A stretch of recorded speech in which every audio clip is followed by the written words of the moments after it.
बिस्मिल्लाहिर्रहमानिर्रहीम। अस्सलाम वालेकुम स्टूडेंट्स।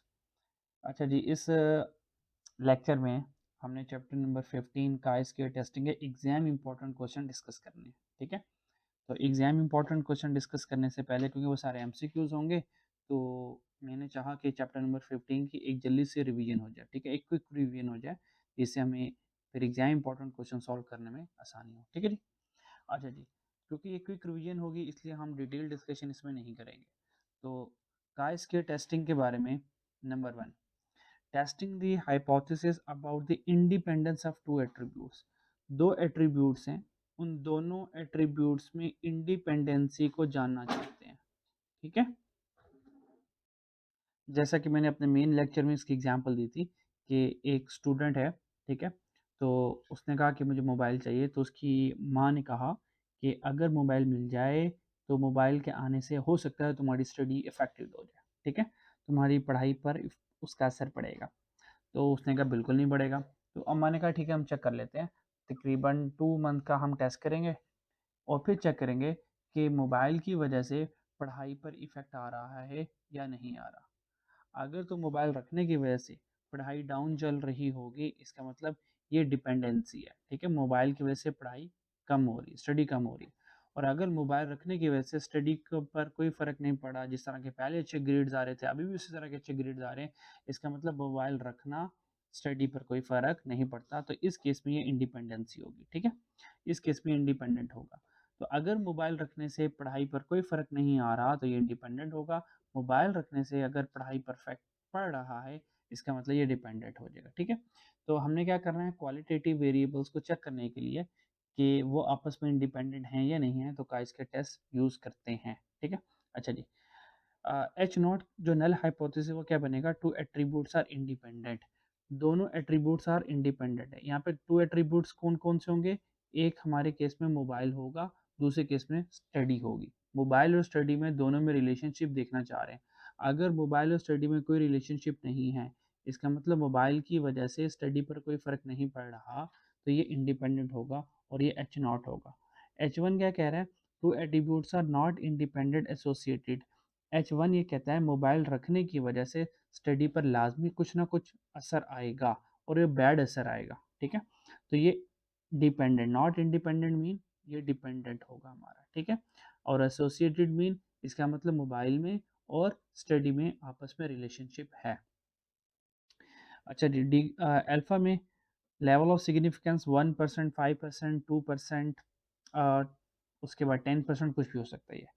और काई स्क्वायर का फॉर्मूला कहता है theta minus E whole square divided by E, फिर सारों का सम कर देंगे। इसमें जो थीटा होता है this is the observe frequency, और ये जो ई होता है ये एक्सपेक्टेड फ्रीक्वेंसी होती है। ठीक है, ये जो ऑब्जर्व फ्रीक्वेंसी होती है हमारे पास एक्चुअल डाटा होता है, और एक्सपेक्टेड फ्रीक्वेंसी हम अज्यूम कर रहे होते हैं। ठीक है, अच्छा, उसके बाद डिसीजन कैसे करेंगे, अगर काई स्क्वायर का आंसर ग्रेटर आ जाएगा chi square alpha into C minus one R minus one, तो इसको कहते हैं काई स्क्वायर टैबुलेटेड वैल्यू। ये काई स्क्वायर की ये जो आंसर आएगा, ये काई स्क्वायर का हम टेबल देखेंगे। ठीक है, ये काई स्क्वायर का हम टेबल देखेंगे, तो टेबल से हमें वैल्यूज मिल जाएगी। ठीक है, अच्छा जी, उसके बाद सी फॉर कॉलम होगा, आर फॉर रो होगा, और ये काई स्क्वायर का डिग्री ऑफ फ्रीडम है। ठीक है, डी डॉट एफ ये डिग्री ऑफ फ्रीडम है। अच्छा जी, उसके बाद जनाब सब नेक्स्ट देखते हैं, और कंक्लूजन हम ये ड्रॉ करेंगे कि अगर काई स्क्वायर का आंसर ग्रेटर आ गया काई स्क्वायर टैबुलेटेड वैल्यू से, टेबल वैल्यू से, तो हम एच नॉट रिजेक्ट कर देंगे। ठीक है, तो एच नॉट इज रिजेक्टेड कब होगा, जब x square greater than chi square tabulated value होगा। ठीक है जी, अच्छा जी, अ, उसके बाद काई स्क्वायर का जो डायग्राम बनती है, हमें पता है काई स्क्वायर की जो डायग्राम होगी वो जीरो से लेके पॉजिटिव स्लोप होती है। ठीक है, बाकी सारी की सारी इसके बारे में पढ़ेंगे इसकी प्रॉपर्टीज में जाके। अच्छा जी, ये this is very much important, तो ये 100% इम्पॉर्टेंट है एग्जाम पॉइंट ऑफ व्यू से। ठीक है, तो एग्जामिनर काई स्क्वायर की प्रॉपर्टी से मोस्ट ऑफ द क्वेश्चन पूछ लिया करता है। Number 1, chi square is use to test goodness of fit. ठीक है, ये गुडनेस ऑफ फिट टेस्ट क्या है, test of independence of attributes क्या है, एंड पॉपुलेशन वेरिएंस क्या है। तो काई स्क्वायर तीन चीज़ों को टेस्ट करने के लिए इस्तेमाल होता है, goodness of fit, independence of attributes को और पॉपुलेशन वेरिएंस को, ठीक है। पॉपुलेशन मीन को कौन टेस्ट करता है, जी टेस्ट और टी टेस्ट, और अगर वेरिएंस को टेस्ट करना है तो काई स्क्वायर टेस्ट करेगा, ठीक है। अच्छा, अब ये टेस्ट ऑफ गुडनेस क्या है? टेस्ट ऑफ गुडनेस ये कहता है कि जो हमारे पास ऑब्जर्व्ड वैल्यू हैं और जो हमारे पास एक्सपेक्टेड वैल्यू हैं, जो इनके दरमियान डिफरेंस आ रहा होता है, इसको टेस्ट करने के लिए test of goodness of fit लग रहा होता है।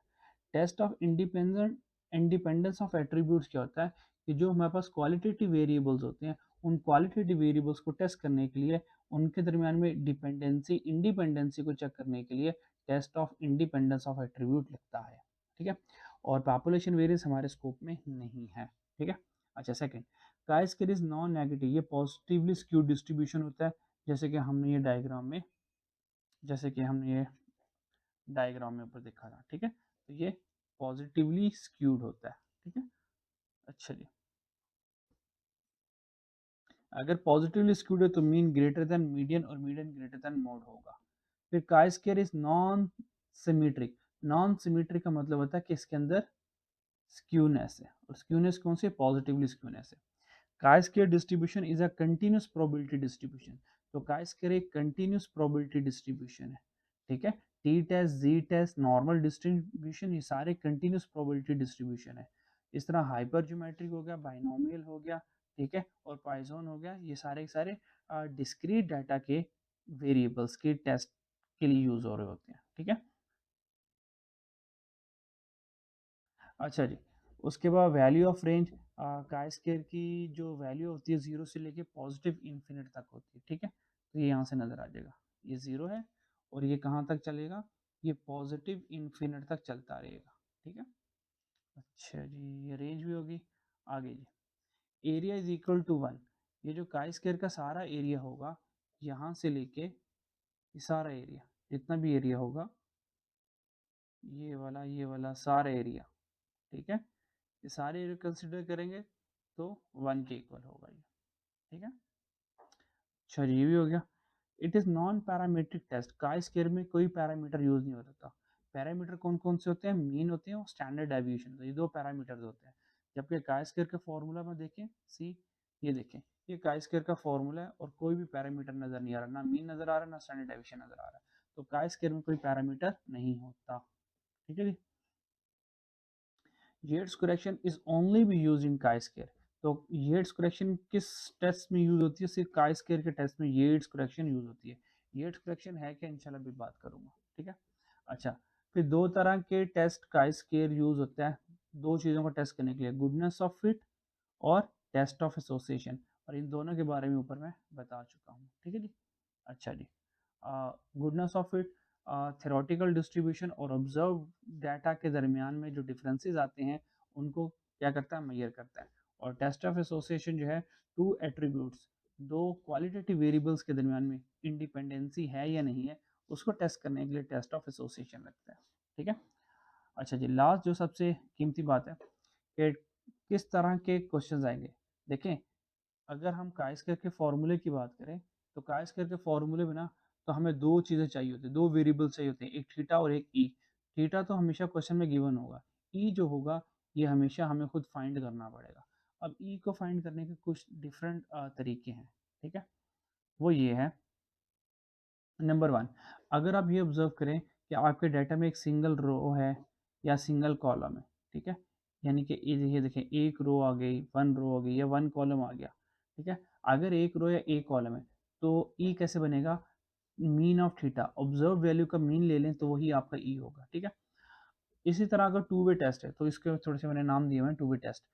टू वे टेस्ट में थ्री इंटू थ्री नहीं, थ्री इंटू टू कर लें, थ्री इंटू टू कर लें, ठीक है। अच्छा जी, इसको कर लें थ्री इंटू टू,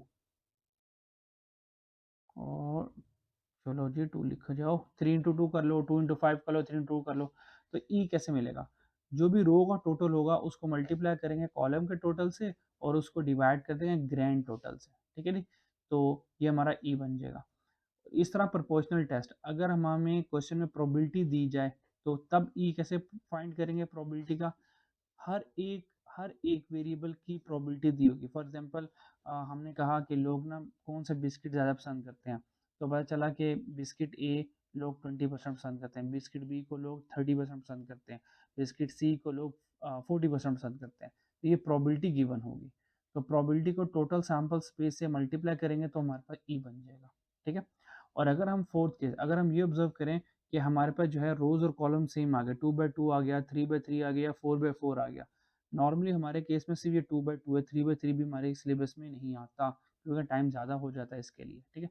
अगर 2/2 आ जाए, इसका मतलब रोज और कॉलम सेम आ जाए, तो फिर येट्स करेक्शन यूज होती है, येट्स करेक्शन क्या करता है, फॉर्मूले में थोड़ी सी मॉडिफिकेशन लेकर आता है।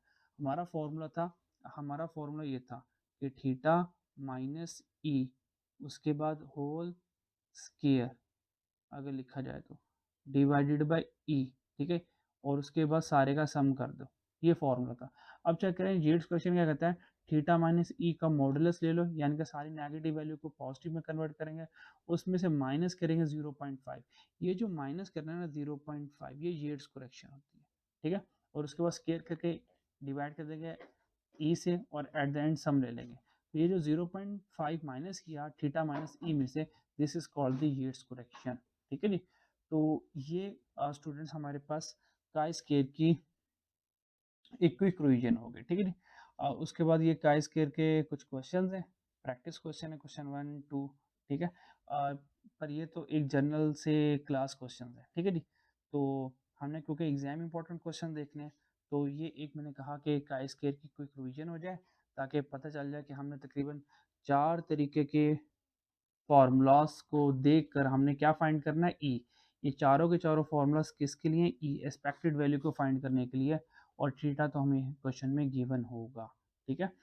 बाकी टेस्ट ऑफ गुडनेस और टेस्ट ऑफ एसोसिएशन है क्या, तो ये पढ़ लीजिएगा स्क्रीनशॉट लेकर, इसमें कोई मुश्किल बात नहीं है, और एग्जाम्पल देख लीजिएगा आप, ठीक है। जो मैंने बताया वही वाली एग्जाम्पल है, ठीक है जी। अच्छा जी, और बस ठीक है। और ये जो प्रॉपर्टीज़ है इसके स्क्रीनशॉट ले लीजिएगा, this is most important one as per exams, ठीक है जी। अच्छा जी, तो अब इंशाल्लाह ताला नेक्स्ट वीडियो में चैप्टर 15 की एग्जाम इंपॉर्टेंट क्वेश्चन मैं आपसे डिस्कस करूँगा, ठीक है। अपना बहुत ख्याल रखिएगा। अल्लाह हाफ़िज़।